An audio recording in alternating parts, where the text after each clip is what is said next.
Ադրբեջանն կկրճատի պարտադիր զինծառայության ժամկետը։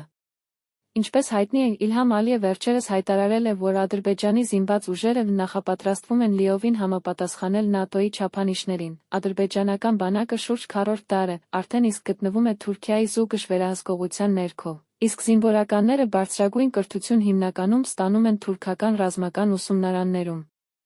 Ադրբեջանական մամուլը վերջին օրերին քննարկում են բանակի վերակառուցման թեման, այդ համատեքստում շոշափում նա պարտադիր զինվորական ծառայության անձնակազմի հնարավոր կրճատման հետ կապված հարցեր։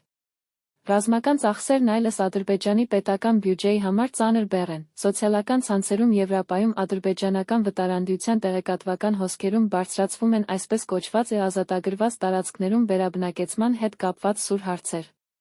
Ռազմական փորձագետ Ուզեյր Ջաֆարովի տեղեկացմամբ, Ադրբեջանում արդեն իսկ քննարկվում է պարտադիր զինվորական ծառայության ժամկետը 1.5 կամ նույնիսկ 1 տարի սահմանելու նպատակահարմարությունը։ Փորձագետն այդ միտումը հիմնավորում է նրանով, որ բանակումը տեխնոլոգիական միջոցների, դիտարկման ռոբոտացված սարքավորումների, ԱԹՍ-երի այլ միջոցների ներդրումը զգալիորեն կրճատել է կենդանի ուժի պահանջը։ Նա գնահատում է, որ այսօր 100 զինվորի նախկինում կատարած աշխատանքներն իրականացնում է 5-6 հոգի։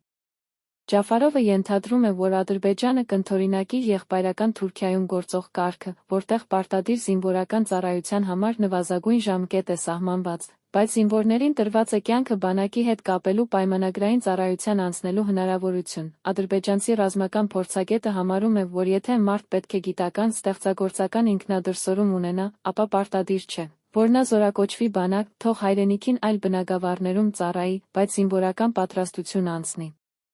Որքանով է ռազմական փորձագետը տեղեկացված Ադրբեջանում պարտադիր զինվորական ծառայության ժամկետը բանակի թվակազմը կրճատելու մասին քննարկումներին, դժվար է գնահատել, բայց Ադրբեջանում նման թեմաներն առանց իշխանությունների իմացության որպես կանոն մամուլում չեն հայտնվում, իսկ թե օրենսդրական այլ կարգի ինչ փոփոխություններ կկատարվեն, ցույց կտա ապագան։